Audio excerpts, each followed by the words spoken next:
So we're ready to, we're about ready to start. Are you ready? Oh yeah, I'm ready to go ahead. All right, this is gonna be quick, fast, and in a hurry. I know everybody's time is there. So, did you start the camera, Mr. Washington? Yes. Okay, great. So what's today's date? 19. Let's call to order the special call meeting for the Brunswick Housing Authority here on December 19th at approximately 2 p.m. Just because I know we got. Can I get a roll call of our commissioners for a matter of record? I believe Chester Dobson, you're available on the phone. Is that correct? Correct. Okay, and Madam Vice Chair Bailey, you're available on the Zoom call. Is that correct? Yes. And Commissioner Dickerson is here in person. Is that correct? Correct. And I, Chairman Kitts, is also here in person. So that's a roll call of our officers of who is available. So we are now open for any further discussion on the ACOP or admin plan. Commissioners, what is your pleasure?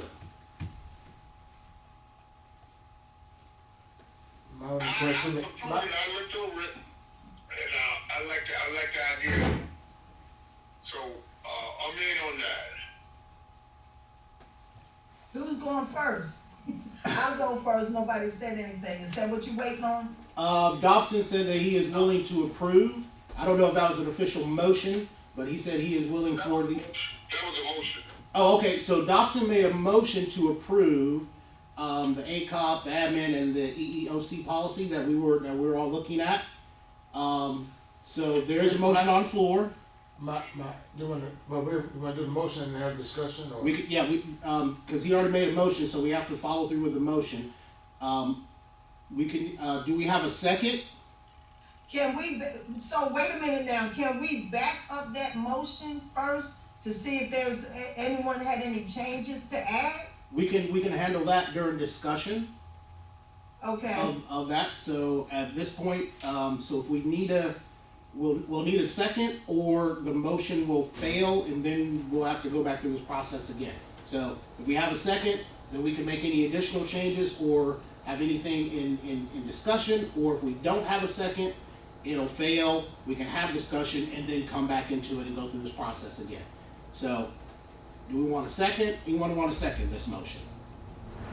I second. Okay, so I got a motion by Commissioner Dobson to approve the ACOP admin and EEOC policy, seconded by Commissioner Dickerson. Is there any further discussion? And at this point, we can discuss and amend the motion if necessary. So, okay. Madam Vice Chair, you got. My discussion would be when when y'all went through everything, are we in agreement with the new ways, or are we gonna, or we're added everything I saw that was added? That's what we're gonna move forward. Yes. We had a meeting. Madam Vice Chair and I with staff walked through it. There was, I think, just a few minor changes. One of the things that that just afterthought caught my attention was with our violence against women. There was a section in there that said to have that we would insert a list of the partners, and I just wanted that section removed. So just so that we're not saying that, on our public policy, these are the partners that we're working with. It would just simply say that we partner with organizations for the violence against women. Yeah. I don't want them to the public doesn't need to know who those partners are. Yeah. To maintain the anonymity of the victims. Right. And Madam Vice Chair, you had a couple of things, right? Yes, first of all, the table of contents, if it can be explained to me, I've seen some of the pages weren't coinciding with the pages that the table of contents said that the information should be on. How so? For instance, on 7-1A, it says penalties for failing to consent. It's on page 7-1, but it's actually on page 7-2.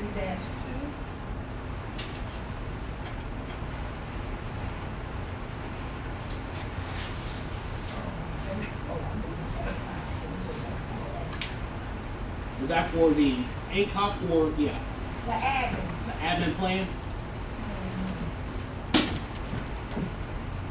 Okay, so there's a few internal, just, you said this is table of contents? Yes, okay, like I said, for the table of contents, if you look at, part 2, where it says 1A, 7-1A, let me see. It's part 2. Yeah. Let me see. My eyes been crossed. Well, if you go to page 7-2, go to page 7-2 in the ACOP, the admin. Then I sound like I'm thinking last night. Okay, 7-2. I'm going there now.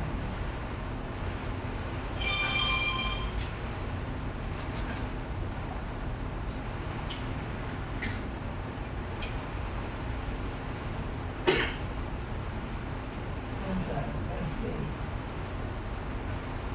On page 7-2, it says penalties for failing to consent. That's on page 7-2. The table of contents has it on page 7-1. Okay, if you go to the table of contents on page 11, that's where I was at.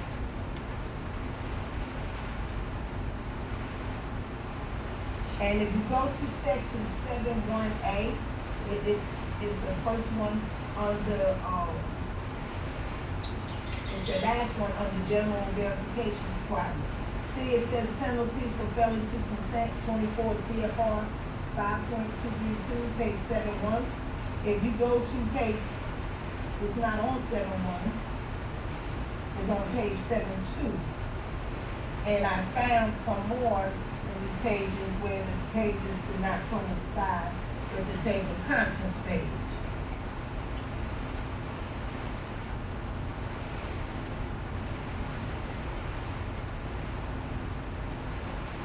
One moment, I'm trying to get there as well. The table of contents page is page 11. And it's the part 1. 7.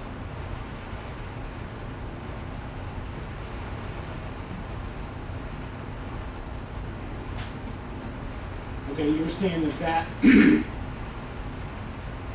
you're saying that particular portion is where? It's on page 7-2, and the table of contents has it on 7-1.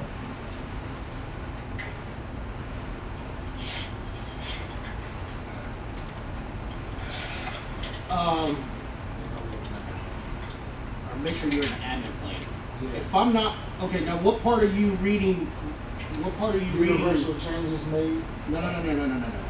We're actually in the actual admin plan itself. So what part did you say was in 7? What part did you say was in 7.2?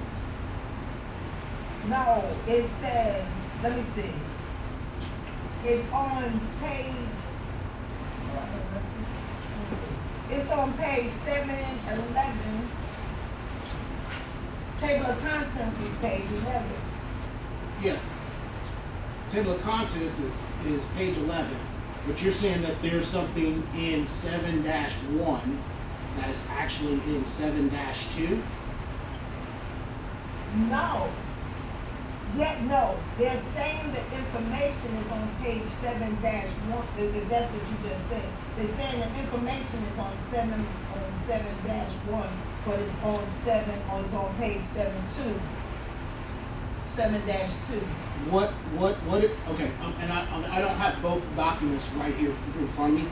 What is on the table of contents, page 7-1? that you are referring to on, It says general verification requirements.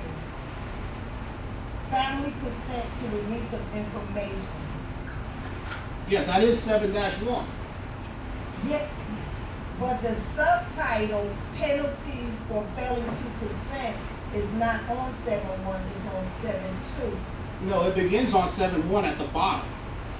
Penalties for failing to consent, 24 CFR 5.2. No. 5. No. Is are you looking at? That's two different subtitles. No, ma'am. It's all under. It says Part 1, General for Verification Requirements. 7-1-A, Family Consent to Release of Information.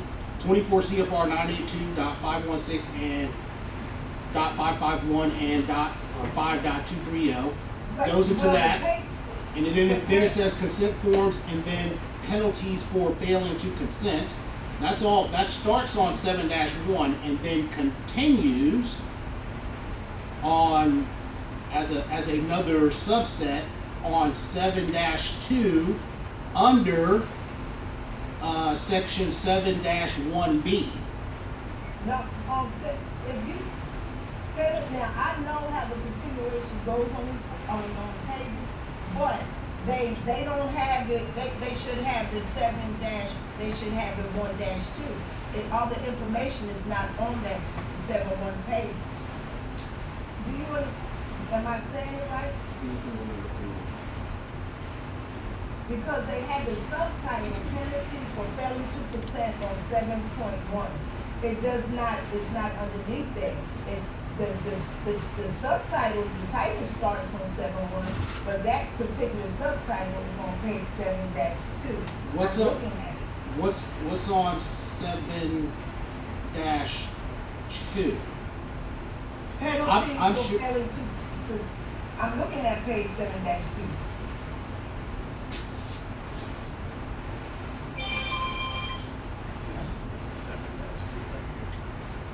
You're not sure. This is where it starts on 7. This is where it's, okay, so no, It on starts mine, on 7-1. listen, scroll up on this part right here. Scroll up on the bottom of the page. You see, you have the 7-2 right there. But mine shows that this is actually, that section's on 7-1 on mine. Here. See, I'm showing it on 7-1 for me. But that sounds like the same thing with the tabs. Everybody had See, different that's tabs on 7-2 their for thing. me. Listen, here's my 7-2. Here's my 7-2. This is 7-2. It says penalties right here. Right, I think that's just, and that may be just a small issue with the electronic copies. Again, mine shows, I understand what you're saying, mine shows it all on 7-1. Mr. Washington just pulled his up, and it does show on 7-2. And the page itself says 7-1. Are you emailing out a new one there for us, Mr. Washington? Is that what you're doing? Yes, sir. Okay, so he is emailing out to us again essentially. But that's Okay. not the only page that's not coincide. That's just one page, but that's just one. There's other pages that is out of sync with the table of contents. Okay, But so go past so let me table of contents. So let me, it could, let me ask this. Let me ask this. I understand table of contents needs to match up with the document, and that is so. And I'm happy that you caught that on your copy of it. But syncing the table of contents to the document is a relatively simple and easy fix. Is there any way for you to submit what you found as far as the syncing of the documents from the table of comments? Is there any way for you to email that to us and we can get that part of it changed to your liking? Well, not to my liking, Chairman Kidd, it was the correct procedure. The table of contents have to coincide with the inside pages of what you're reading. So that's all I'm saying. Right, But agreed. I can write that, I can go, now, if I started out like that, it's gonna, I have like 6 pages that are out of sync with the table of contents says when you define it. But I can do it, but you won't get it today. Oh, no, that's fine. I mean, I'm not saying that it's necessarily for today. I'm just saying that, and again, it may be just as simple as, you know, that could have been one of the draft copies, or again, typo errors that can sometimes prone policy documents. And I'm happy that you caught that. That's an excellent catch.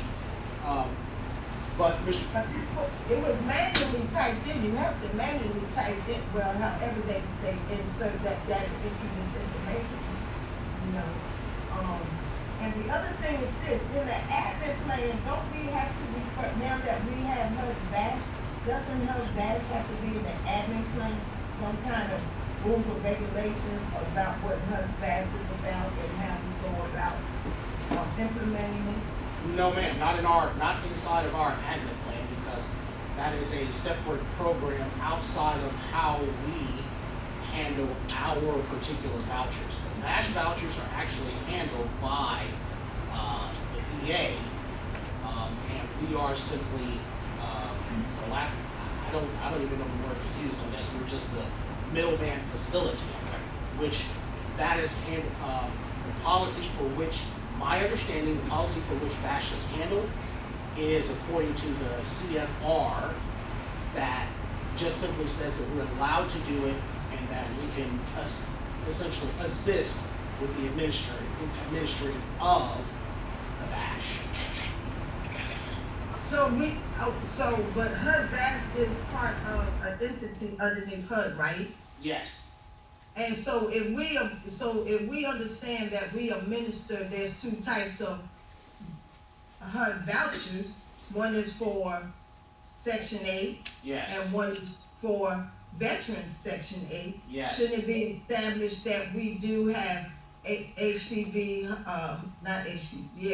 HUD VASH vouchers for veterans? Can it be mentioned that this section is particularly for veterans?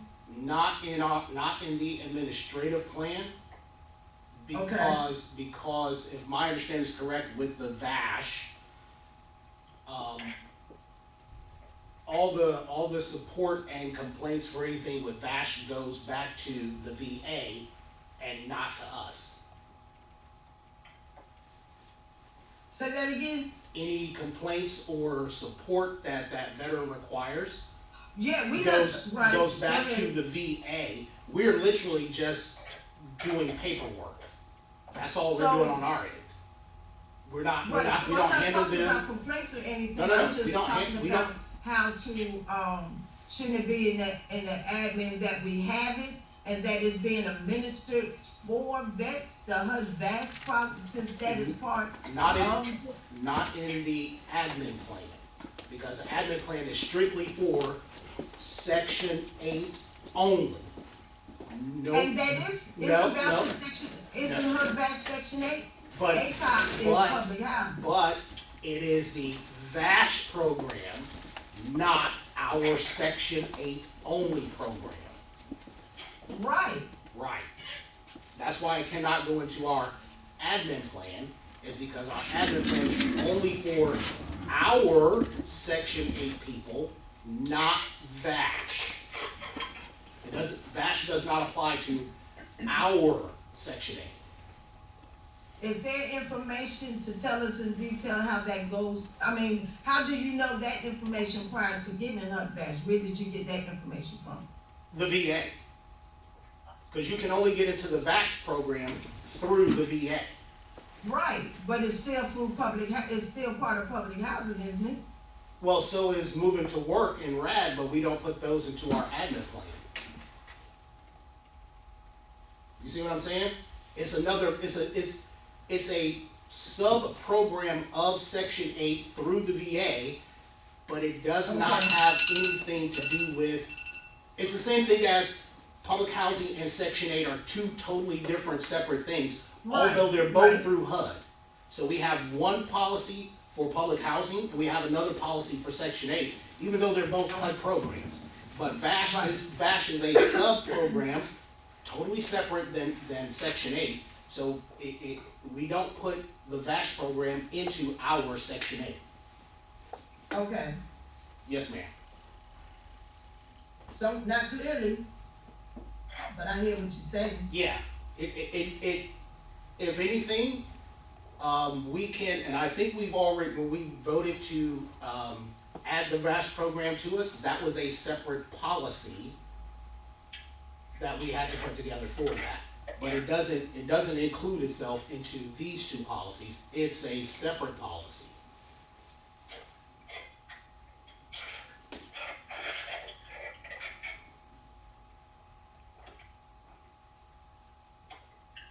Yeah, oh, I'm sorry, what else, you got anything else there, Madam Vice Chair? No, I'm not gonna, no, I don't have anything else. How about you, Commissioner Dickerson, do you have anything? No, I'm clear. Okay, now, my question to you, Madam Vice Chair, is, do you want to amend the current motion to accept and adopt the policy as in? Do you want to amend it so that they know to put the table of contents in order with the pages? You wanna make sure that you amend it to that? Yes, they must, yes, and they have to look at it and make sure, I mean, it might be, it's a lot of pages, but if I found 6 of them, I'm sure they need to coincide, yes. We can amend it like that, yes. I'll just need you to make that a motion, that's all. I make the motion that we accept the, admin policy as is with the changes and for the amendment of the table of contents to match the pages in which it's referencing.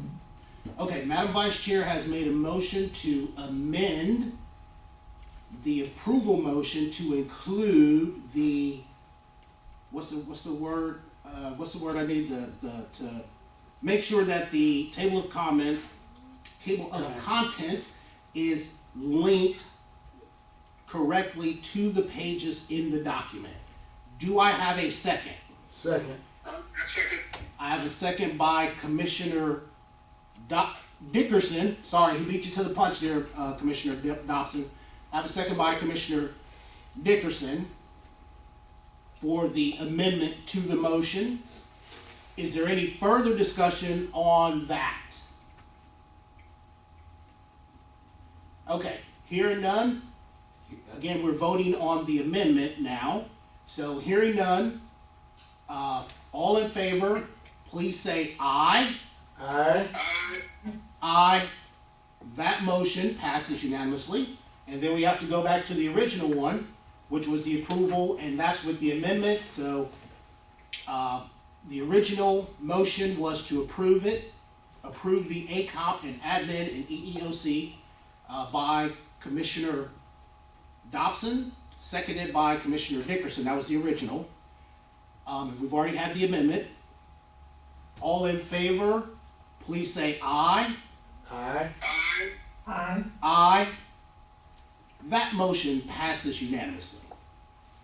And so ends our special call, specifically for passing of those policies.